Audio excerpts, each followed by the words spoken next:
Halo teman-teman, selamat sore. Sore. Em,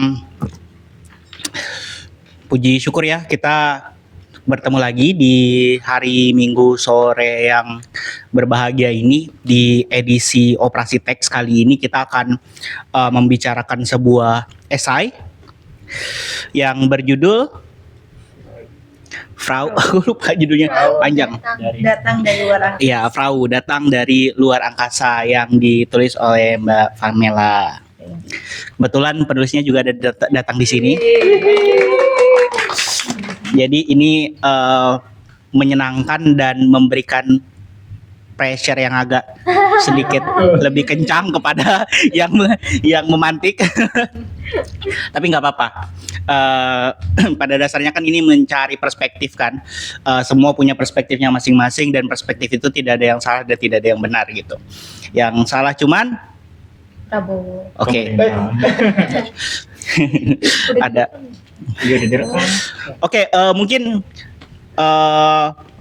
sebagai pembuka dulu, Kak Pamela ini orang Lombok gitu, dan memang kemarin di acara Majelis Buku Tipis ya, dari Akar Pohon itu Bang Deddy sempat menyarankan untuk kita harus bahas nih gitu salah satu tulisannya gitu, dan esainya Mbak Pamela itu sangat-sangat wah menurutku pribadi gitu. Waktu aku datang ke acara Majelis Buku Tipis itu sebelum baca esainya, dan aku baca setelah pulang dari acara itu. Mungkin biasnya sangat besar jadinya ya, tapi itu nggak mengurangi esensi dari si esainya tadi. Mungkin itu sebagai pembuka, nanti lebih lanjut akan dibahas oleh pemantik. Terima kasih, saya berikan kepada pemantiknya. Halo semuanya, sebelumnya perkenalkan saya Aura yang akan menjadi pemantik diskusi sore hari ini. Aduh malu. Oke, jadi saya membuat pemantik untuk esai Kak Pamela, yaitu Frau datang dari luar angkasa. Dan esai pemantik saya ini saya kasih judul Frau pengantar menuju luar angkasa. Jadi dia pengantar gitu. Oke, langsung aja saya baca. Membaca esai Frau datang dari luar angkasa karya Pamela Paganini membuat saya terhenyak sejenak di kursi. Saya teringat pada unggahan Instagram teman saya beberapa bulan lalu yang memperlihatkan Pamela tengah bernyanyi sambil memainkan piano. Teman saya mengatakan dalam unggahannya betapa ia sangat terpana oleh penampilan Pamela. Saya pun langsung memahami kekaguman tersebut. Bahkan melalui layar ponsel, suasana yang ia ciptakan terasa magis. Kesan itulah yang kembali saya temukan saat membaca esainya. Pamela tidak hanya menulis tentang Frau sebagai musisi, tetapi juga menghadirkan pengalaman mendengarkan musik sebagai sesuatu yang personal dan hidup. Pamela Paganini merupakan seorang biduanita asal Praia, Lombok Tengah, kelahiran 2001. Beberapa karya musiknya antara lain Pulang tahun 2023, Anomali Pertemuan tahun 2023, dan Usap Matamu dan Ciumlah Dingin Pagi pada tahun 2024. Ia juga telah merilis album Wonder tahun 2019 dan Jantara pada tahun 2021. Saya mengenal namanya lebih jauh sejak bergabung dengan komunitas teman baca yang kerap terlibat dengan kegiatan yang beririsan dengan komunitas Akar Pohon, tempat Pamela aktif berkegiatan sebagai penulis. Dari kegiatan-kegiatan tersebut, saya baru mengetahui bahwa selama bermusik, Pamela juga aktif menulis. Dalam esai ini, Pamela menuliskan esai ini dengan lebih personal dan humor, dari pengalaman masa kecil les vokal dan perjumpaannya dengan lagu-lagu Frau yang awalnya terasa asing baginya. Bahkan karena saking membingungkannya, ia mengatakan akan membuang ponselnya ke laut saat mendengar lagu Frau. Terdapat 6 bagian dalam esainya yang perlahan menggandeng saya masuk ke dunia musikal Frau. Semua bermula dari folder. Kalau saya simpulkan, saya merasa ini tidak hanya awal Pamela mengenal Frau, tapi juga awal yang membentuk dirinya menjadi musisi. Kebingungan tadi dijelaskan pada bagian ini. Pamela tidak langsung menuliskan bahwa lagu Frau itu eksperimental dan berbeda. Sebaliknya, ia menunjukkan kebingungannya dengan menceritakan reaksi mamanya saat ia mendengarkan lagu di folder tanpa nama. Selain itu, Pamela juga menggambarkan kesan asing dengan mengatakan, Frau, band yang ganjil, beranggotakan satu orang dan satu instrumen. Ternyata, instrumen juga bisa menjadi personil band. Tiba-tiba saya membayangkan instrumen itu keluar dari band kemudian bersolo karir. Dan Pamela juga mengatakan, belum pernah saya mendapat pekerjaan rumah lagu seaneh itu. Hanya ada vokal dan piano, begitu sepi dengan lirik yang entah apa maksudnya. Ia bahkan menyisipkan humor yang meringankan tulisan dan mendukung citra aneh Frau. Hal serupa tampak ketika Pamela membandingkan Avril dan Frau yang ia ibaratkan sebagai pekerjaan mencabut rumput di hadapan PR matematika. Kemudian, hal yang paling menarik perhatian saya pada bagian ini adalah cara Pamela menggambarkan lagu-lagu Frau sebagai pintu masuk memahami lagu yang terasa asing baginya. Ia cenderung mendeskripsikannya dengan suasana tertentu, seperti lagu Water dan Whispers, seperti membawa saya masuk ke dunia peri yang penuh keajaiban, dunia yang kerap saya temui dalam film-film animasi fantasi. Ke dunia peri yang penuh keajaiban, dunia yang kerap saya temui dalam film-film animasi fantasi. Sementara lagu-lagu lainnya, atau lagu Frau, terdengar seperti musik latar untuk film horor atau film misteri eksperimental avant-garde. Bagi saya pribadi, cara ini membuat esai yang ia tulis terasa lebih hidup sebagai pengalaman mendengar musik Frau. Pada akhirnya, Pamela mengaku menggunakan lagu Frau sebagai referensi atas arahan guru vokalnya. Karena itulah bagian folder, saya rasa seperti gerbang awal sebelum Pamela masuk lebih jauh ke dunia musikal Frau. Keterasingan yang ia bangun pada bagian ini perlahan berkembang menjadi pemahaman yang lebih personal. Kalau bagian folder adalah gerbang bagi Pamela, maka bagian alien adalah bagian Pamela mulai melihat sosok Frau. Alien sebagai penghuni ruang angkasa, sosok yang datang dari dunia yang berbeda. Hal ini ia deskripsikan dari suasana yang ia lihat dari menonton konser Frau di Taman Budaya dengan cara imajinatif. Pamela lagi-lagi tidak mendeskripsikan konser secara teknis, melainkan membangun suasana Frau melalui detail-detail seperti layar besar, teko dan cangkir teh, serta televisi. Seluruh situasi di panggung itu membuatnya tampak seperti alien yang terusir dari planet yang tidak diketahui namanya dan terapung-apung sendirian di luar angkasa. Demikian katanya. Memasuki bagian carousel, terlihat kisah perjalanan Frau membentang lebih luas. Pada bagian ini, Pamela mulai menempatkan Frau sebagai musisi dengan proses musik yang dibangun melalui perjalanan panjang dan eksplorasi. Meski berbentuk biografi, Pamela tetap konsisten menjaga esai ini tetap ringan dan tidak kaku melalui komentar personal seperti tampaknya orang tua Lanis atau Frau atau penyanyi Frau sama saja dengan orang tua yang saya sebut di paragraf pertama tulisan ini. Yang berbeda adalah nasib anak-anaknya. Dan kalimat berikutnya, karya berikutnya adalah Parasit Lottery pada tahun 2016 yang nyaris saya lewatkan karena tidak muncul dalam diskografi akun resmi platform musik digital Frau.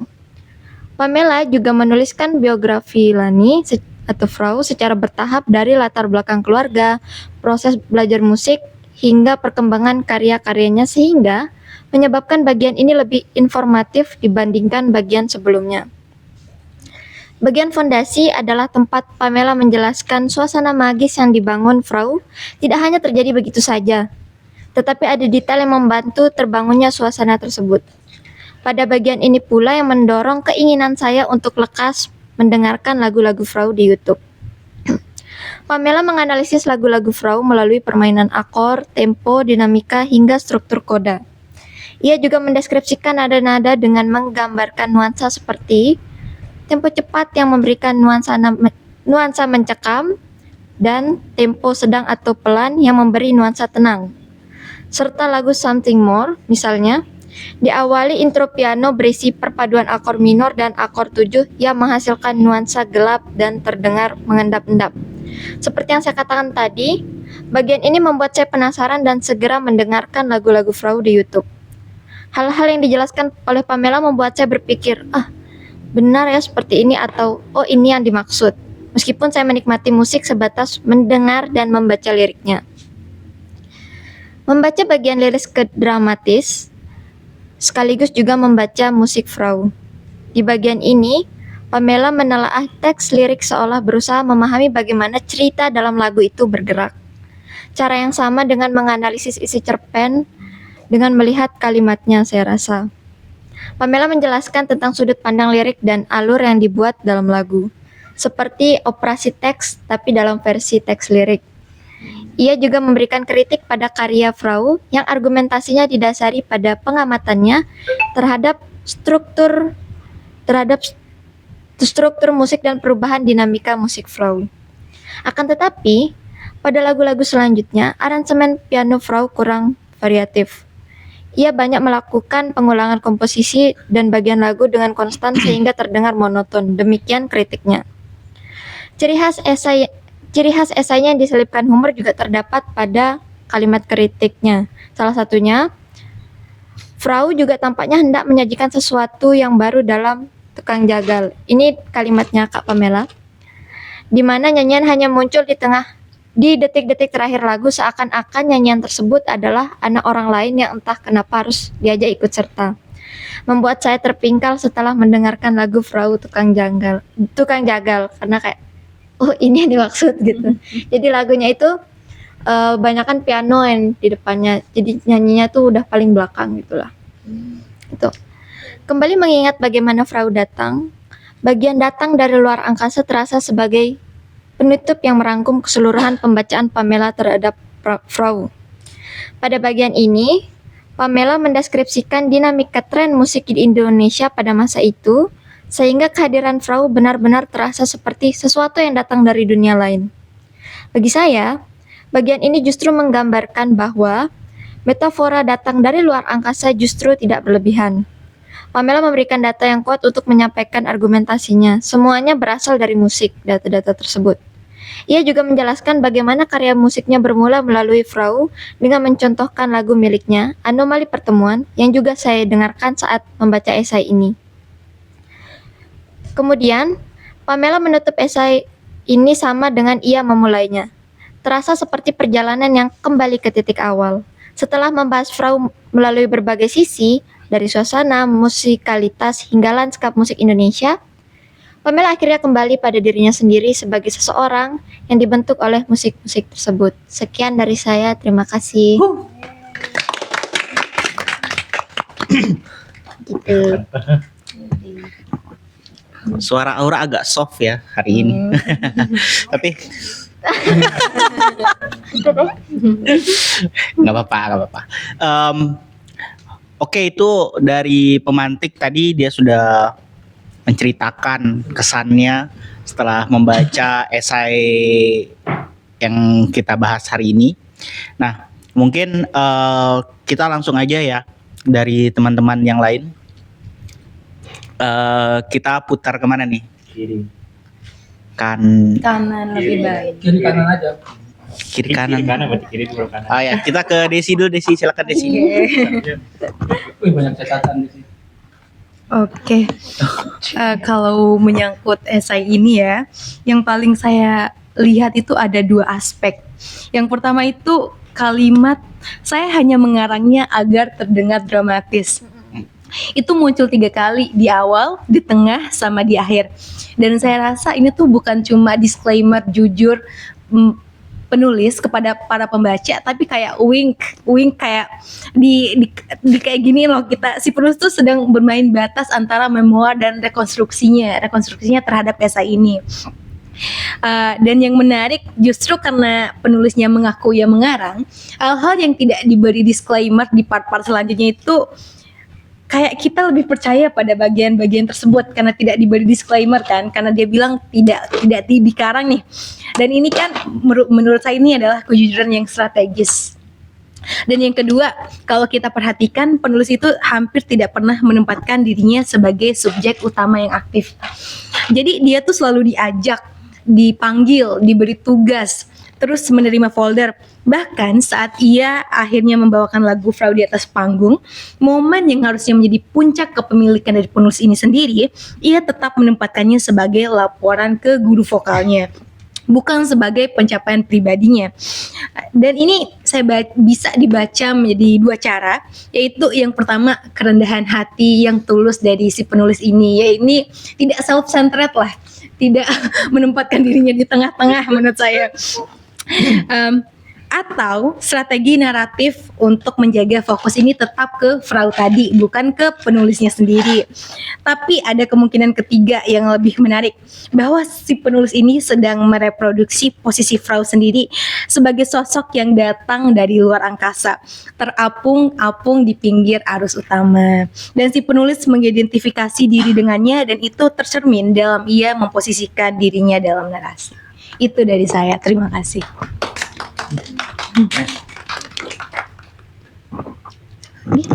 Langsung lanjut aja ke sebelah ya. Atau ada tanggapan ke Kak Desi? Lanjut aja dulu. Ayo. Jiwa, silakan Jiwa. Ya, selamat sore semuanya. Ya, jadi waktu saya baca cerpen ini kayak menarik sekali buat saya, karena saya yang kurang tahu gitu ya tentang musik, jadi banyak sekali tahu dan mulai mendengarkan musik-musik yang diceritain. Kayak oh ternyata ada yang begini, kayak misalnya The Soloist, saya awalnya belum tahu apa itu soloist dan sebagainya. Jadi menurut saya cerpen ini sangat menarik, kayak salah maksudnya, maaf. Jadi kayak secara tidak langsung membuat kita itu tertarik gitu untuk mendengar musik-musik yang luas. Terus seperti yang kakak bilang tadi, yang kata-kata yang menarik di esai ini, jadi kayak kata-kata itu tentu saja tidak persis seperti yang diucapkan guru vokal. Jadi kayak menurut saya itu ada lucunya, jadi kayak kita baca itu senyum-senyum gimana gitu. Ya, jadi mungkin itu dulu dari saya. Ya, selanjutnya mungkin kakak. Sana lanjut aja. Zigzag nggak atau? Enggak apa-apa. Zigzag lah. Lanjut ke sana. Iya. Oke. Nah, oke ya. Selamat sore teman-teman. Di sini yang ingin aku tanggapi sebenarnya nggak jauh berbeda ya dari yang Giwa. Jadi sebelumnya aku tuh nggak terlalu gimana gitu ya tentang musik. Tapi karena operasi teks ini, kemudian melihat esai dari Pamela sendiri, aku penasaran kan jadinya Pamela siapa sih gitu. Oh ternyata, maaf ya, jadi kita kenalnya sekarang. Oke, jadi kan aku kepo gitu, aku melihat-lihat, oh jadinya ini asli Lombok gitu kan. Dan aku kepo, oh Pamela itu tak lihat, oh ini di bidang budaya gitu kan, kesenian gitu, musik. Terus awalnya pas lihat judul itu dari Frau, apa sih Frau? Aku taunya Frau itu bahasa Jerman dari guru gitu kan. Aku taunya gitu. Apakah ini isinya tentang guru gitu atau gimana? Nah, terus aku pas lihat backgroundnya Pamela, jadi oh mungkin ini pas aku baca ternyata Frau itu adalah nama panggung dari seorang penyanyi dan musisi asli Indonesia, yang dimana beliau membawakan lagu dengan solo dari piano dan langsung bernyanyi sendiri begitu kan. Nah dari sana aku tahu, dari membaca yang Frau dari luar angkasa ini, aku jadi tahu gitu kalau ternyata musik itu kan band itu bukan hanya personilnya minimal 2 atau 3, ternyata bisa sendiri gitu dengan ada instrumen dari piano itu sendiri. Nah kemudian di sini juga yang bikin aku ada kalimat yang bilang aliran kebatinan. Nah di sini jadi aku mikir ternyata iya ya, musik itu juga atau alunan instrumen itu juga bisa membawa batin kita, entah itu ketenangan atau dan sebagainya, itu berkaitan dengan suasana hati kita yang sedang kita rasakan gitu, relate lah dengan kehidupan kita. Nah itu saja sih, terima kasih. Oke, nice Kak Nina. Kak Pamela nanti aja ya. Aku sih berharap teman-teman ada meninggalkan pertanyaan ya. Aku harap ada pertanyaan mungkin ada ini kebetulan karena ada yang nulis gitu, segala kebingungan teman-teman silahkan dituliskan gitu, silahkan diucapkan karena bisa kita mintakan pertanggungjawaban. Kan biasanya kita kalau berdebat ya kita berdebat aja gitu, tidak selesai kan, tidak tahu sebenarnya seperti apa gitu. Tapi ini kesempatan yang unik lah. Mungkin aku lempar ke Fikri dulu ya, Fikri. Iya, tentara. Oke. Sorry. Beneran disiram nanti. Oke, terima kasih Bang Ariel. Oke, kalau dari saya cukup tahu gitu tahu doang ya, nggak jago gitu perkara musik, karena memang bapak saya main musik juga gitu ya. Tapi pas melihat ini judulnya datang dari luar angkasa. Kenapa harus luar angkasa gitu? Tapi pas melihat esai dari Kak Pamela sendiri, saya jadi ya juga gitu. Maksudnya ini seperti alien gitu, sesuatu yang sangat jarang saya temui gitu. Bagaimana walaupun saya belum dengar musiknya, jadinya penasaran gitu. Kalau dari Kak Pamela sendiri ngejelasin, orang nyanyi itu dikit banget gitu, terus alunannya cuma pakai satu instrumen gitu. Terus bagaimana di sini Kak Pamela menjelaskan banyak hal-hal yang buat saya bingung gitu ya, secara teknis dari lagu. Terus bagaimana sebuah lagu itu menciptakan ambience ya, saya bilang gitu.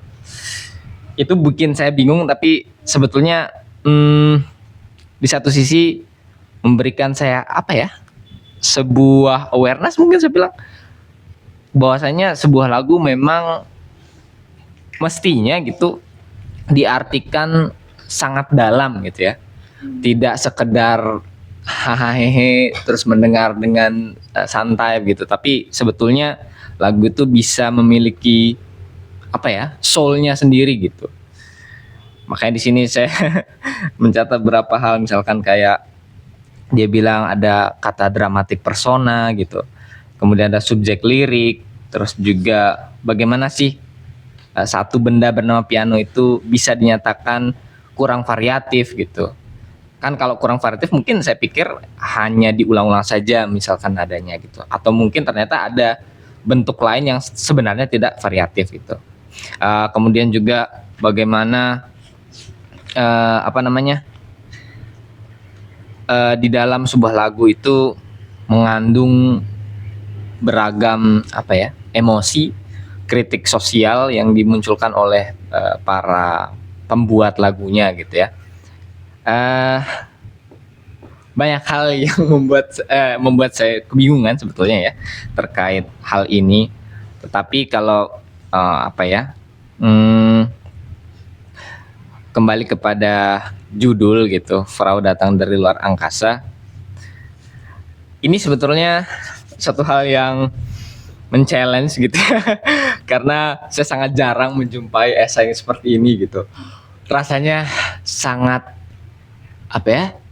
asing gitu rasanya, karena di sekolah dari SD sampai SMA saya tidak pernah mendapatkan pelajaran musik yang yang betul-betul menjelaskan gitu. Memang ada seni budaya gitu, tetapi jadi esai dari luar angkasa. Ya, betul-betul dari luar angkasa. Saya bingung banget nih gitu, karena rasanya saya merasa bahwasanya sebagai orang yang suka mendengar musik gitu, sering melihat orang bermain musik gitu, tapi saya tetap asing melihat ini gitu. Jadi sebenarnya ada banyak pertanyaan, tapi mungkin rasanya juga saya butuh cari tahu sendiri juga gitu. Apalagi tentang Frau ini ya cukup saya bilangnya out of the line gitu. Gitu aja sih paling.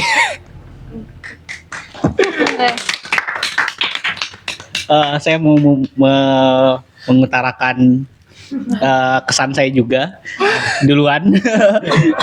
Karena sebagai moderator biasanya belakangan kan. Cuman saya lihat di sebelah saya ini orang-orang ini kadang-kadang semua poin mereka ambil. Jadi daripada saya nggak punya apa-apa lagi untuk dibahas nanti kan. Jadi saya bahas duluan. Oke. Pertama ya, saya bingung tadi sebenarnya. Biasanya kan kita nanya sama yang memantik, kenapa memilih esai ini. Tapi dari awal saya udah bilang ke Aura kamu harus pilih esai ini. Karena jujur saya juga mendengarkan Frau gitu. Iya, ini lagu pengantar tidur dan dan emang saya punya playlist yang biasa harus saya dengarkan ketika weekend gitu, dan lagu-lagu Frau tuh masuk ke dalam playlist itu. Gitu. Untuk esai ini sendiri, dari pembagian bagian per bagian itu menurut saya sangat menarik sekali gitu, dan kebetulan kan kita ada project untuk nanti ke depan akan menulis esai kan, dan saya pilih esai ini sebenarnya karena bagian-bagian yang ingin diceritakan oleh Pamela itu sangat jelas gitu. Jadi bagian pertama itu adalah pembukaan gitu kan, pembukaan yang tidak ada judulnya gitu, tidak ada judulnya dulu. Nah, terus di bagian folder itu menceritakan tentang pertemuannya dia dengan musik Frau gitu, dan berikutnya gitu. Tapi bagian subbab ini bisa terlihat dengan jelas dan kita bisa tahu, oh ini menceritakan ini, bab ini menceritakan ini gitu, subbab ini menceritakan ini, dan itu kayak menurutku sedikit banyak untuk pembagiannya bisa kita replikasi begitu. Itu yang pertama. Lalu untuk teknik kepenulisan yang sangat menarik ya, Pamela mengulang kalimat yang sama sebanyak 3 kali gitu, yaitu kalimat kata-kata itu tentu iya, kata-kata itu tentu saja tidak persis seperti yang diucapkan guru vokal saya. Saya hanya mengarangnya agar terdengar dramatis gitu. Itu kalimat itu diulang sebanyak 3 kali gitu, dan itu kayak memberikan sebuah ritme pengulangan gitu. Ritme, jadi kayak kita pas baca esainya ada ritme yang muncul gitu, dan itu memberi sebuah kesan tersendiri lah bagi esai ini. Sebenarnya esai ini kan bagian dari beberapa esai di buku itu, di bukunya. Cuman saya belum bacalah esai-esai yang sebelumnya gitu, yang lain-lain gitu. Jadi saya tidak bisa membandingkan antara esai ini dengan esai-esai yang lain gitu. Apa keunggulan atau kekurangannya dibanding esai-esai yang lain, dan ini menjadi esai penutup kalau di bukunya Pamela. Dan yang sangat saya rasa juga teman-teman merasakan itu ya, bagian ritme yang pengulangan ini sangat terasa gitu, dan lucunya aku pikir Pamela mencampur seperti mencampur antara fiksi dan esai gitu sebenarnya menurutku gitu, karena kayak narasinya juga sangat mengalir, terus sama mungkin yang pas aku baca pertama kali dan membuatku kayak oh begini ya esainya gitu, itu karena esai-esai musik tuh biasanya ya banyak varian sih esai-esai yang menulis tentang musik gitu, dan banyak masing-masing adalah hal-hal yang dibahas gitu, dan biasanya bersifat teknis kadang-kadang, dan sebagai orang yang tidak bisa tidak dianugerahi kemampuan musik, saya nggak ngerti kadang-kadang gitu. Cuman di esainya Pamela itu dia membahas dirinya sebagai, tidak hanya sebagai penyanyi tapi juga sebagai pendengar gitu, ibaratnya kayak aku bisa mengidentifikasi diri gitu dengan Pamela gitu. Jadi esainya lebih soft dan lebih ramah menurutku untuk non penyanyi. Apalagi ya, paling itu sih, mungkin nanti kita bisa bahas setelahnya. Ada beberapa poin yang ingin aku tanyakan, tapi nanti setelahnya aja. Terima kasih.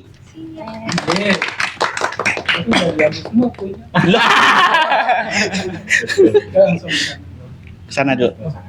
Sebelumnya ini baru pertama kali kita kesini ya, soalnya juga kita juga baru tahu ada sesi kayak gini di hari ini. Sebenarnya kita ada sesi ini untuk konten soal komunitas membaca. Gitu ya. Oke, halo, saya Dedi. Ada kemarin ini konten kreator yang mau ngajak kolaborasi. Ya silakan ya kalau misalnya bebas aja atau sama Om Benny apa sih. Kami izin dulu. Bertanya boleh? Hah? Bertanya? Belum selesai. Belum, biar semua aja dulu. Oh iya. Siapa dong? Ayo kan. Ayo Kakak Davin. Kakak Davin dari Kakak subuh di Davin. sini. Wah. Berkali-kali di Davin. Baik, selamat sore teman-teman. Dari saya mungkin agak sedikit berbeda ya dari ulasan teman-teman. Mungkin saya sedikit disclaimer. Saya mungkin kurang bisa terhubung lah gitu dengan esai ini karena memang pertama disclaimer ini bukan esai yang jelek gitu. Saya kurang terhubung karena memang pertama saya bukan pendengar perahu gitu. Jadi memang beberapa poin-poin itu ada yang pertama terkait penjelasan terkait perahu ya itu belum bisa saya relate lah gitu bahasanya. Itu sih hal pertama. Jadi ada beberapa poin lah di esai itu yang memang saya kurang nyambung gitu.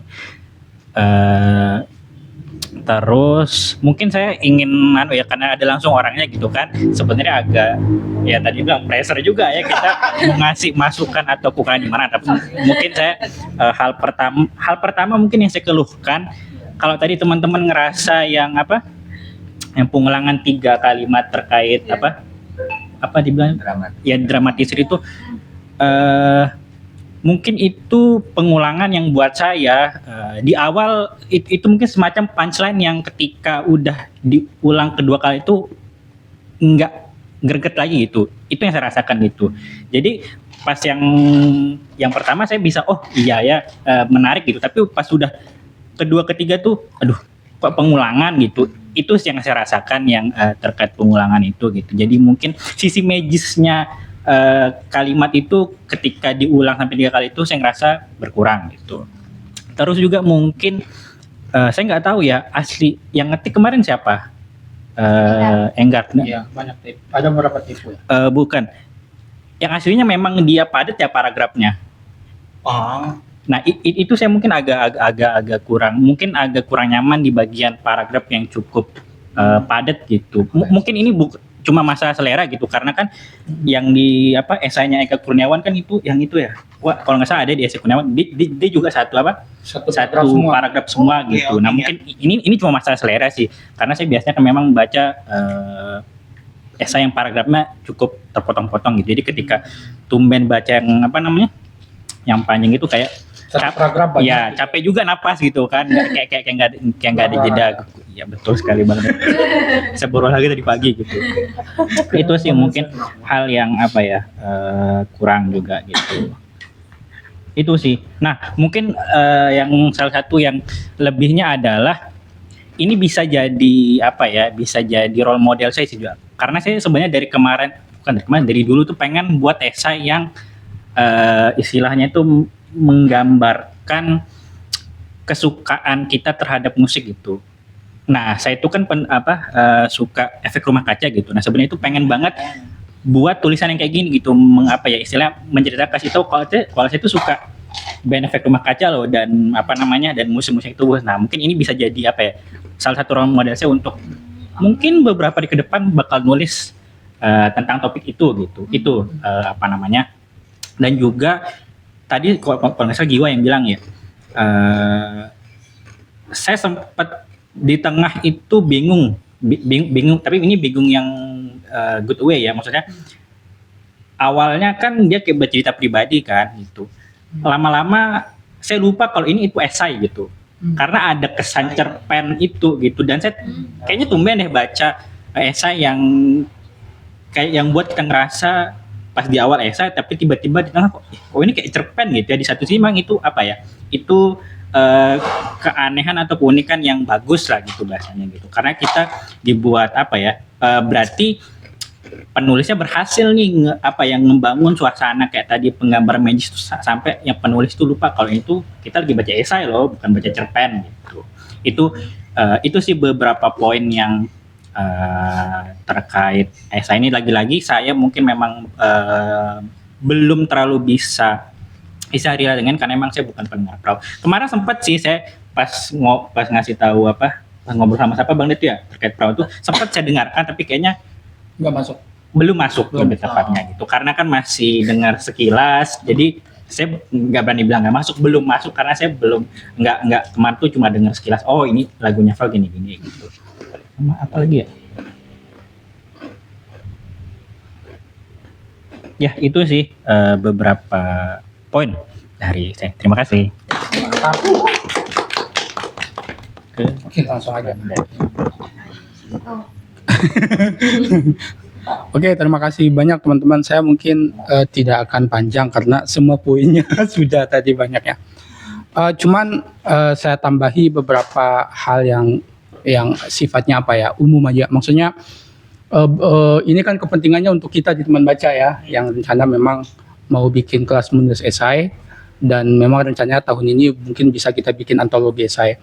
Dan memang waktu pertama kali baca esainya Pamela ini kan waktu langsung kami diskusi sama Ariel gitu. Udah langsung tentukan aja. Ini kan jangan terlalu jauh dari buku Majelis Tipis kemarin gitu kan, pertimbangannya itu gitu. Makanya seperti agak mendadak, jadi maraton juga si Aura. Makasih banyak Aura. Jadi sebetulnya ya bagi saya esainya Pamela ini kayak kembali ke kesederhanaan bercerita gitu.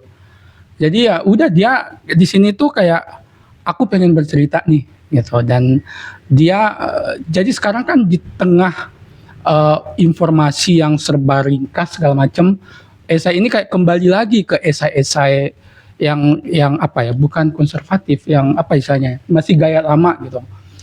Tapi dia tetap setia pada hal-hal yang sifatnya apa ya, struktur gitu. Struktur esai ini sangat klasik gitu. Jadi ada subbab-subbabnya gitu, dan setiap subbab itu apa yang jadi poin-poin gitu. Dan di sini tuh kayak tidak pakai semacam apa ya, strategi yang misalnya kayak yang wah bagaimana banget. Jadi memang setia pada bercerita saja gitu. Apa sih pengaruhnya Frau ke saya gitu, yang walaupun sebetulnya di level itu sebetulnya kan kalau kita lihat secara persentasenya sebetulnya mungkin bisa dibilang 80% lebih banyak ke Frau sebetulnya gitu kan. Tapi justru di sana kita akan menemukan banyak pintu untuk setidaknya sedikit mengetahui tentang perkembangan musik Indonesia dari perspektifnya Pamela, misalnya kan bagaimana Melayu, apa lagu-lagu Melayu macam-macamnya, search iklim apa segala macam gitu, gerimis mengundang misalnya gitu-gitu kan. Jadi banyak hal yang sebetulnya ada fokusnya, tapi dari fokus itu kayak jadi cabang-cabang bagi kita untuk mungkin yang pengen tahu musik gitu. Ini kayak memberikan kita pintu itu gitu, pintu kecil buat kita untuk sedikit, oh ternyata di musik pernah ada sejarah yang gini.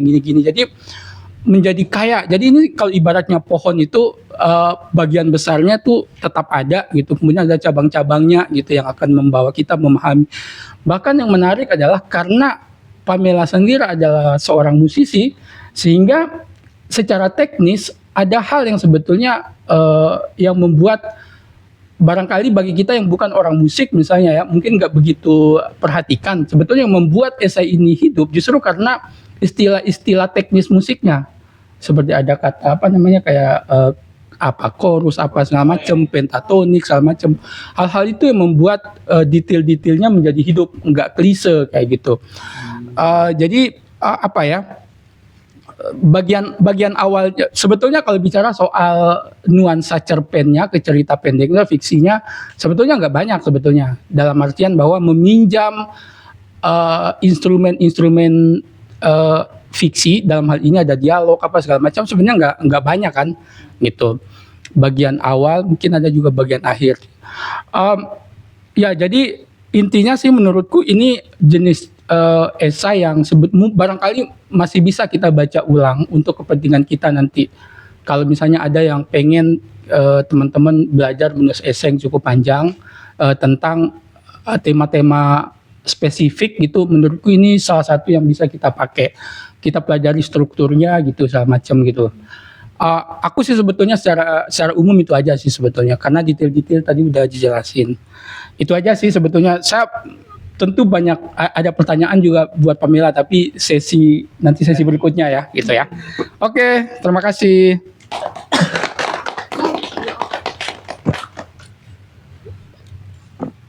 Oke, terima kasih. Em, kayak poin-poinnya semua sudah tersampaikan. Udah kita di ujung-ujung ini agak-agak yang mana ya gitu. Tapi merangkum aja dari semua poin-poin itu, saya agak bersependapat gitu ya dengan David gitu, dimana esai ini apa ya, buat kita yang tidak mengenal Frau itu pasti akan bertanya-tanya gitu kan, ini apa. Tapi ada hal menarik ketika Pamela itu membahas perjalanan musik yang kayak katanya Bang Det tadi apa namanya, Melayu gitu. Jadi kita yang tidak mengenal Frau itu bisa mendekat nih gitu. Sama struktur esainya juga iya sih, maksudnya saya baca itu seperti membaca autobiografi. Jadi perjalanan dari masa kecil gitu, dari yang nggak tahu apa namanya, dari prosesnya gitu ya, yang anak kecil yang masih sedang belajar, maksudnya pemahamannya tidak terlalu luas gitu, tapi belajar prosesnya itu tergambarkan gitu di esai itu, sampai membahas hal-hal yang sifatnya luas gitu, dari awalnya sempit gitu kan, dari masa kecil yang bergerak gitu. Kalau Pamela istilahnya belajar musik dari kecil, kalau Pigai belajar ham dari kecil.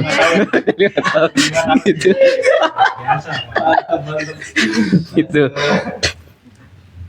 Mungkin dari struktur ya, maksudnya dari bentuk sih, itu yang sangat menarik gitu. Dari hal personal itu masuk di sana, dan esainya Aura juga menggunakan maksudnya menggunakan pengalaman personal ketika mengenal atau mengawali itu dengan mendengarkan melihat unggahan Instagram gitu. Jadi ada pengalaman pribadi di situ. Itu menarik. Apalagi ya? Sama saya ada pertanyaan sih ke Pamela gitu. Ketika menggunakan kata biduanita, itu saya agak gimana ya, dari awal gitu kayak bagus, maksudnya menarik gitu. Kenapa ngambil kata itu gitu loh? Biasa kita kan biasanya menggunakan penyanyi solo ya kayak gitu kan. Tapi ada kata biduanita itu sih ada hal menarik gitu. Jadi saya ingin bertanya itu sih, kenapa pakai kata itu gitu? Apa alasannya gitu ya? Kenapa, atau pertimbangannya gitu menggunakan kata itu, atau ada hal lain di balik kata itu, maksudnya apa gitu? Itu aja sih mungkin. Terima kasih.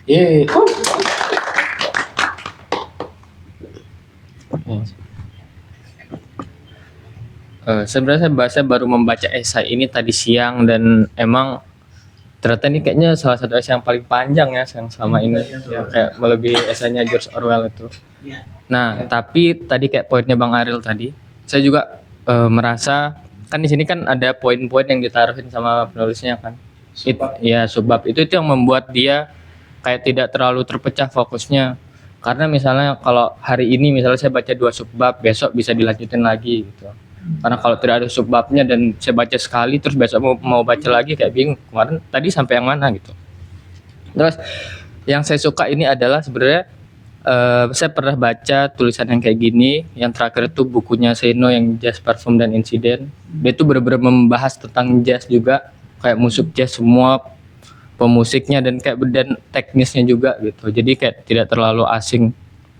Dan ini tuh bukan esai yang kayak ada orang yang mau membuat esai tentang sesuatu hal dan dia riset gitu.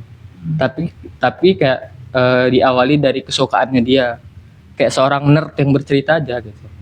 Dan saya sebenarnya sering juga kayak gini ke teman-teman saya, kayak tentang lagu, tentang film, bahkan bisa diaplikasikan. Terus karena ini membahas tentang Frau dan kayak kayak sebenarnya kita kayak mendengarkan si penulisnya menceritakan tentang satu hal yang dia sangat suka gitu. Kayak menjadi sahabatnya aja.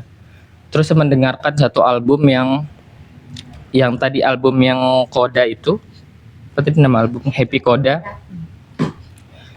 Dan menurut saya kenapa saya mau mendengarkan album ini, karena katanya di kodanya ini adalah salah satu hal yang penting kalau bukan terpenting, ada di tulisannya itu.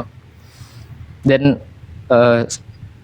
akhir-akhir ini kan saya sering dengerin Daniel Caesar, dan di lagunya Daniel itu emang akhir dari lagunya itu sangat magis dia. Dan itu kayak menjadi hal yang sangat oke gitu, dimana kalau saya misalnya kalau kita mendengarkan suatu lagu dan akhirnya itu sangat bagus, kalau dia berakhir kan kayak sayang banget gitu, kita mau dengerin lagi tapi part yang oke itu ada di akhir gitu, kayak menunggu.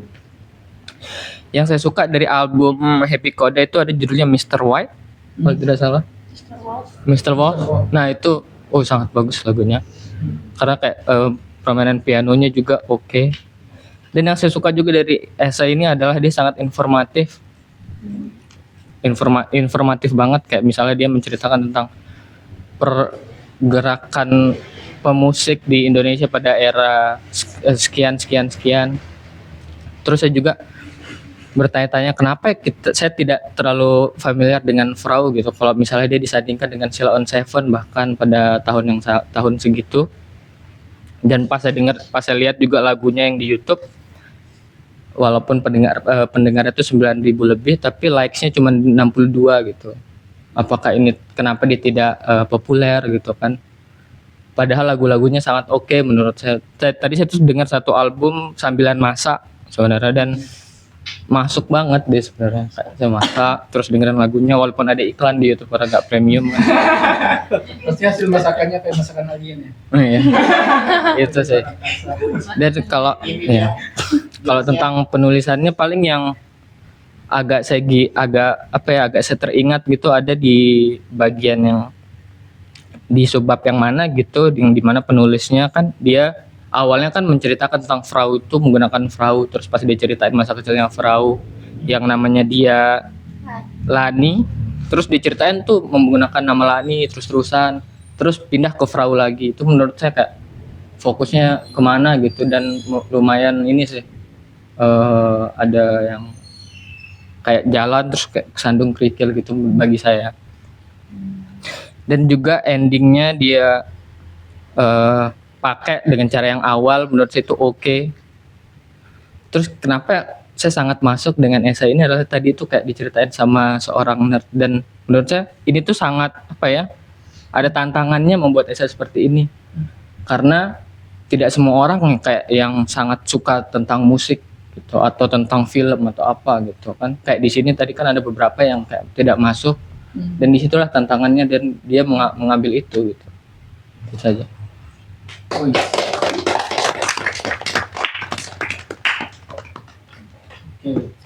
Pamela mau komentari Pamela.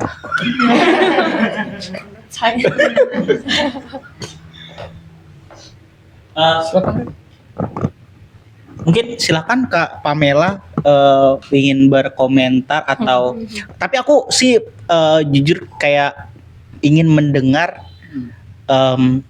tadi kan ada pertanyaan juga dari Bang Ziki ya, kenapa memilih kata biduanita ya Bang Ziki, itu pertama. Tapi yang aku ingin dengar dulu sebelum menjawab pertanyaan itu, setelah menulis esai ini kan membaca lagi kan pasti, dan ketika membaca ulang itu kan sudah dicetak gitu, tulisan ini kan sudah dicetak gitu kan. Ketika membaca ulang kan Kak Pamela bukan lagi sebagai penulis gitu, tapi sebagai pembaca juga gitu kan. Nah, tapi pasti merasakan kan, maksudnya sebagai Kak Pamela sendiri yang nulis gitu, tapi ada nggak hal-hal yang harusnya tidak seperti ini gitu, atau ada nggak bagian-bagian yang Kak Pamela merasa kayaknya ini bisa diimprove misalnya gitu. Silakan Kak Pamela, mungkin aku pengen tanya itu setelah menulisnya ya. Terima kasih. Oke. Halo semuanya. Halo. Salam kenal. Sebelumnya terima kasih teman baca udah memilih salah satu esai saya untuk dibahas, sebuah kehormatan. terima kasih juga buat Aura, teman-teman lainnya yang sudah bersedia untuk membaca dan membahas isai ini. Menanggapi pertanyaan siapa tadi? Ariel. Ariel, Ya. Noah Mas. Kok banyak artis ya di teman baca? Banyak. Ada Afgan, Ada Afgan, ada Aura Kasih. Aduh ngeblank. Oh ya. Itu gimana perasaannya setelah membaca? Jadi di satu buku, judul bukunya itu Citra Biduanita dari Vina sampai Frau. Informasi buat teman-teman, itu ada 4 isei dan Frau adalah biduanita terakhir yang saya bahas di dalam buku. Di dalam buku itu kesan saya pribadi, sebenarnya isei Frau ini memang isei yang paling personal dan bisa dibilang paling dekat lah dengan karakter pribadi saya begitu, karena memang eranya Frau ini cukup dekat lah dengan era ketika saya sudah mulai mempelajari musik, memahami musik, mencari referensi untuk membuat lagu gitu. Sedangkan isei-isei lainnya itu adalah tentang biduanita yang mereka berjaya di masa saya belum lahir gitu, di tahun 80-an. Terus yang paling dekat mungkin ada Opi Andaresta, tapi itu pun saya masih SD waktu dia sedang populer-populernya. Jadi saya enggak punya kedekatan yang personal sebagai pendengar. Saya mendengarkan lagu-lagunya ketika mulai mengikuti kelas menulis isei ini gitu. Jadi kalau untuk tanggapan saya melihat isei tentang Frau ini, tentu saya menyukai isei tentang Frau ini karena dia yang paling dekat gitu. Sehingga pandangan saya itu justru lebih ke isei-isei yang lainnya karena cerita-cerita yang sifatnya personal, kemudian humor itu tipis kemunculannya di isei-isei yang lain gitu. Itu juga sempat sih jadi bahan diskusi antara saya dengan Mas Kiki yang juga menjadi mentor sekaligus penyunting untuk isei-isei di buku ini. Apakah saya akan cenderung memilih gaya narasi yang serius dalam tanda kutip atau punya unsur-unsur humor gitu atau fiksi seperti yang dalam Frau ini. Dan pada akhirnya saya memilih untuk yang serius itu gitu. Frau ini isei kedua yang saya tulis dari 4 isei. Nah jadi setelah menulis di isei pertama itu tentang Vina Panduwinata, di sana kalau teman-teman baca nanti masih ada unsur fiksi, humor gitu. Kemudian berlanjut ke Frau ini semakin personal dan semakin banyak unsur humor. Tapi setelahnya kemudian saya sempat menulis tentang jazz juga yang terbit di Kalam, itu semakin serius tone-nya. Nah itu yang membuat isei-isei selanjutnya saya seperti kehilangan karakter humor itu gitu, di dalam tulisan-tulisannya. Barangkali juga itu terhubung dengan isu yang dibahas. Kalau untuk Frau itu cenderung lebih banyak fokus pada konten dan konsep albumnya. Sedangkan pada isei-isei lainnya itu saya mulai merambah ke isu-isu yang lebih bisa dikatakan lebih sensitif ya, seperti tentang budaya tandingan dan juga isu gender yang saya rasa kalau banyak unsur humor saya akan kesulitan untuk memadukan keduanya gitu. Bagaimana memadukan unsur yang demikian sensitif dan serius dengan unsur humor gitu. Tapi kalau untuk Frau ini saya cukup puas gitu. Pertama mungkin karena saya menyukai lagu-lagunya dan menulis tentangnya, dan yang kedua saya bisa memasukkan personality saya gitu ke dalam tulisan yang agak-agak ngolok-ngolok lah ya sebenarnya gitu. Ngolok-ngolok antara PR matematika, mama saya sendiri yang mama saya memang kayak gitu, sok tahu yang kayak gitu. Itu sangat dekat lah dengan saya, berbeda dengan isi-isi lainnya. Gitu. Oh, sekalian? Sekalian boleh. Soal biduanita itu juga sejak awal direkomendasikan oleh Mas Kiki. Awalnya saya juga merasa biduanita itu kan dekatnya sama penyanyi dangdut ya. Iya enggak sih? Ya saya juga ngiranya menulis tentang penyanyi dangdut nih Mas gitu. Ternyata setelah cari tahu di KBBI biduanita artinya penyanyi perempuan gitu. Memang pertama dia jadi punya kesan unik ya karena nggak sering digunakan. Dan yang kedua, barangkali ada pilihan politis menggunakan istilah biduanita itu untuk mengembalikan kembali makna awalnya sebagaimana yang ada di KBBI biduanita. Karena kan penyanyi dangdut itu terasosiasi dengan hal-hal negatif juga ya, dengan urusan seksual misalnya, bagaimana perempuan diobjektifikasi misalnya. Tapi sebenarnya biduanita tidak seperti itu. Biduanita artinya penyanyi perempuan gitu. Itu akhirnya kenapa kata biduanita dipilih gitu. Sama mungkin untuk menyederhanakan ini ya kayaknya penyebutan gitu. Kalau penyanyi perempuan kan kepanjangan ya untuk ditulis ya. Biduanita itu bisa menggambarkan dua kata sekaligus. Yeay.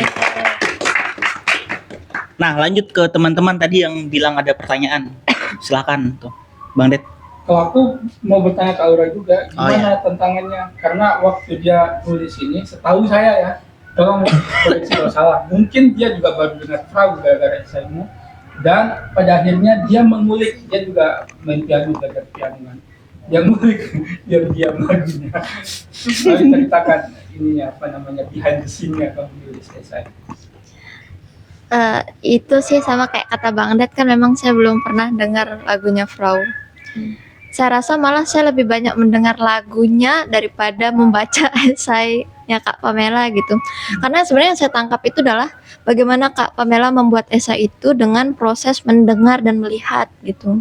Jadi saya ikuti juga supaya saya bisa membuat esai yang bagus gitu. Jadi saya banyak mendengarkan lagunya Kak Pamela, dengar lagunya Frau juga.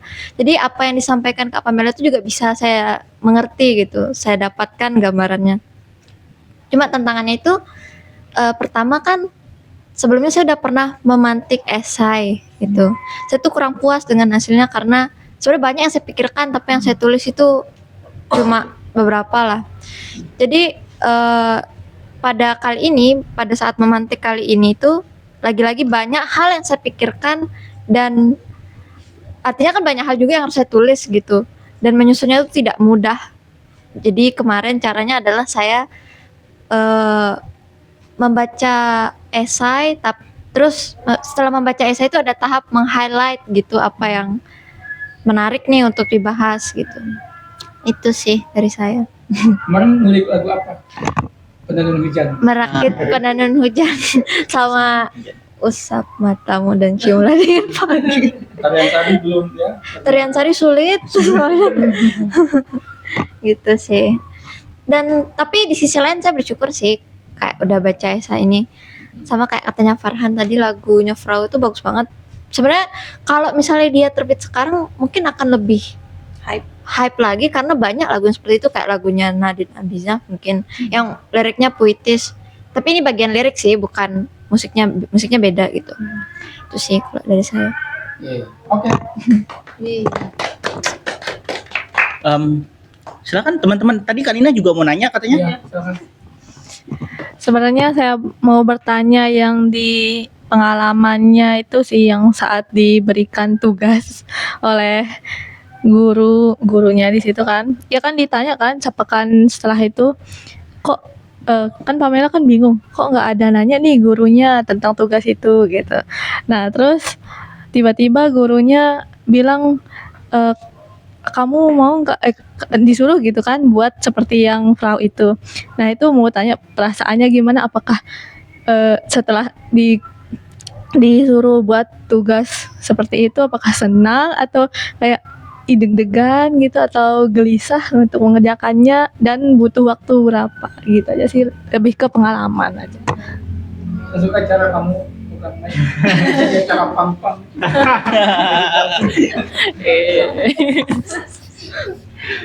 Gimana waktu pertama kali kasih tugas ya? Iya, itu guys. Gimana ya? Lagi pertama kali kan Iya, dengerin pertama ini. Terus iya. bertanya-tanya ini apa sih gitu kan sebagai tantangan gitu kan jadi penasaran. Ya. Nah, kayaknya sesuai ya sama apa yang tak tulis di isai itu. Pertama kali saya mendengar lagu Frau itu kan asing ya. Saya merasa ya itu salah satu pandangan saya, kalau ada saya temuin orang bilang suka sama lagu Frau, fix pick me dah. Menurut saya dulu. Ya kan kayak kenapa suka lagu kayak gitu, aneh sekali, ndak umum lah gitu untuk telinga pop, apalagi waktu itu seperti yang ada di Isai, saya lagi suka sama Avril yang pop punk gitu, anak yang sok-sokan melawan, terus musiknya kan cenderung keras. Jadi orang-orang yang menyukai Frau menurut saya orang-orang aneh dulu. Nah, begitu pula saya melihat ketika pertama kali saya diberikan tugas. Waktu itu saya juga masih dengan saat pertama kali membuat lagu, saya masih menggunakan pandangan yang sama. Maksudnya saya mendengar lagu Frau itu sebagai lagu yang aneh gitu. Jadi ketika pertama kali saya diminta untuk membuat lagu yang seperti Frau, ya saya cuma pura-pura ngerti aja awalnya. Oh gini ya maksudnya. Dan itu benar saya lakukan. Tapi untuk hal-hal yang sifatnya masih permukaan lah yang bisa saya tangkap, yang waktu itu saya pahami, birama lagu-lagu Frau ini sering tiba-tiba berubah gitu. Birama itu ketukan lagunya dia sering berubah tiba-tiba. Itu yang bisa saya tangkap waktu itu dengan pemahaman musik saya. Akhirnya saya mencoba untuk membuat lagu yang seperti itu. Kemudian akornya itu sering kali berubah-ubah juga gitu. Dari yang awalnya di C misalnya, terus tiba-tiba dia melompat ke tangga nada D begitu misalnya. Itu yang saya bisa tangkap sepemahaman saya waktu itu juga saya coba terapkan, tapi hasilnya waktu itu masih memang terasa seperti dibuat-buat ya, karena tidak dilandasi atas argumen yang kuat gitu. Kenapa saya melakukan perubahan birama, kenapa melakukan perubahan tangga nada, itu tidak didasari oleh argumen gitu, argumen musikal, cuman hanya sekedar meniru aja gitu. Makanya bagaimana perasaannya waktu itu tertantang sih, tapi ada perasaan hanya sekadar untuk memenuhi tugas gitu waktu di awal gitu. Sampai kemudian itu terasa sampai pengerjaan album pertama saya gitu. Dan kesadaran bahwa meniru cara Frau mencipta lagu itu baru kemudian saya bisa benar-benar pahami saat mulai mengerjakan album kedua yang ada single Anomali Pertemuan. Itu saya mulai menemukan lah formula yang tidak sembarangan kok orang pindah-pindah kayak Frau. Barulah saya menyadari bahwa kenapa ada orang yang menyukai lagu Frau, apa alasan-alasannya gitu. Aku punya pertanyaan teknis ya. Kalau soal dunia esai, Pamela punya referensi nggak esai musik gitu yang Pamela suka, atau Pamela cuma mengkonsumsi esai secara umum gitu? Apakah ketika membuat esai di dalam buku yang kemarin itu di Majelis Buku Tipis itu, Pamela mempersiapkan diri dengan referensi esai musik gitu, atau Pamela cuma mengkonsumsi esai-esai pada umumnya, atau seperti apa?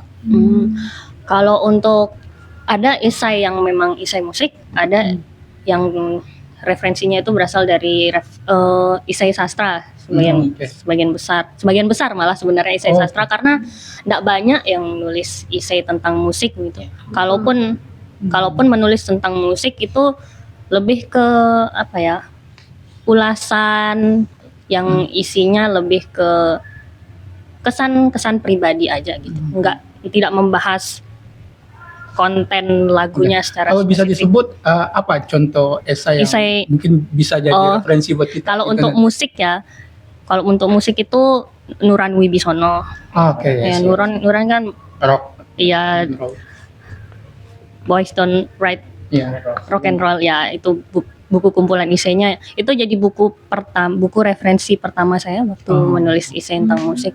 Selain itu ada esai-esai lainnya sih yang juga menjadi referensi saya, seperti esainya Gunawan Muhammad, terus esainya Nirwan Dewanto, dan esai-esai sebagian besar esai sastra sebenarnya. Tapi kalau untuk ulasan musik yang saya sering jadikan referensi itu tulisan di whiteboard, jurnal, tulisannya Aris Setiawan, terus Pitchfork kan sering membuat ulasan karya-karya terbaru gitu. Tapi memang kesulitannya untuk mencari referensi esai musik itu dia cenderung memakai kesan yang terlalu mengawang-awang gitu. Karena mungkin musik sifatnya abstrak ya, dia didengarkan, jadinya susah diterjemahkan ke dalam kata. Itu yang membuat musik sering diterjemahkan menggunakan metafora yang aneh-aneh gitu. Oke. Metafora yang apa ya, misalnya Mencabut rumput gitu. bukan. Misalnya apa ya? Cabut nyawa. Intro lagu ini terdengar seperti Iya, pintu surga gitu, misal. Tapi kan gimana ya membayangkan intro kayak pintu surga gitu. Tapi seringkali isi ulasan tentang musik itu begitu, karena susah ya, gimana sih caranya mengumpamakan musik tapi dengan cara yang tidak berlebihan gitu. Oke. Itu di sana letak isai-isai tentang sastra, Tantangannya di situ. lebih bisa dijadikan referensi gitu. That's it, teman-teman. Boleh sedikit Mbak? Ya. Ya silakan silakan. Singkatnya terkait tadi itu ada keputusan itu terkait nulis esainya itu dalam bentuk paragraf yang padat gitu. Pertimbangannya apa? Yang mana ya kalau yang Nah tadi itu terkait paragraf yang padat. Ini kayak gini maksudnya kayak panjang banget. Ya. Saya, kalau menurut dia Biasanya kan- biasanya ini bisa jadi 2. Aha. Atau menurut dirimu mungkin Atau ini nggak padat gitu. Iya sih, menurut saya pribadi itu enggak pada, tapi bisa jadi dia terhubung dengan pilihan lain juga. Saya ini sempat ditanyakan waktu kemarin majelis buku tipis, ada nggak pengaruh teknik musik yang kemudian saya terapkan saat menulis gitu. Nah, saya menyukai melodi-melodi yang panjang, bernafas panjang gitu. Kalau misalkan teman-teman dengarkan lagunya Frau atau lagu saya suka menahan satu nada itu berlama-lama gitu. Makanya kalau diperhatikan kalimat-kalimat di isai saya itu seringkali sengaja dibuat panjang gitu, banyak koma-koma, baru kemudian titik. Tampaknya itu juga alasan kenapa saya menyukai paragraf yang padat gitu. Jadi seperti satu nafas panjang tapi berisi banyak muatan. Nah soal kenapa kalimat yang saya hanya mengarang agar terdengar dramatis itu diulang berkali-kali. Memang itu meminjam cara cerpen ditulis ya, repetisi, ada kalimat-kalimat sebelumnya dipanggil kembali di paragraf-paragraf sebelumnya. Tapi kenapa kemudian kalimat itu diulang? Sebenarnya selain saya membahas albumnya Frau ini yang dramatis, saya juga mengadopsi cara Frau mengerjakan album itu ke cara saya menulis isai ini gitu. Jadi saya hendak mengingatkan bahwa saya juga mau mendramatisir isai ini itu kan, dan itu saya sisipkan menjadi sebuah kode gitu di dalam isai supaya dia tetap menjadi satu kesatuan yang terhubung gitu. Contohnya misalnya dengan munculnya rasa aliran kebatinan, terus soal dramatis dan bagaimana kalimat lisan dari guru vokal saya itu dimunculkan, itu semuanya mengandung kesan dramatis. Nah itu seperti kode-kode yang sebenarnya disebar ke sekujur tubuh isai agar mendukung apa yang juga sedang saya bahas, yaitu peralihan Frau dari rilis ke dramatis gitu.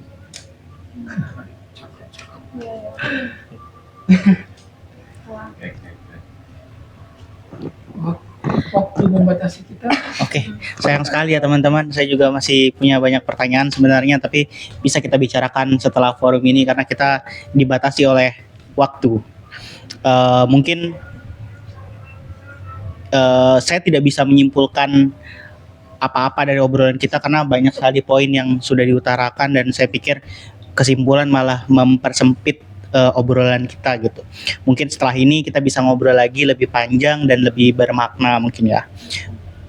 Itu saja. Wabillahi taufiq wal hidayah. Wassalamualaikum warahmatullahi wabarakatuh. Waalaikumsalam warahmatullahi wabarakatuh.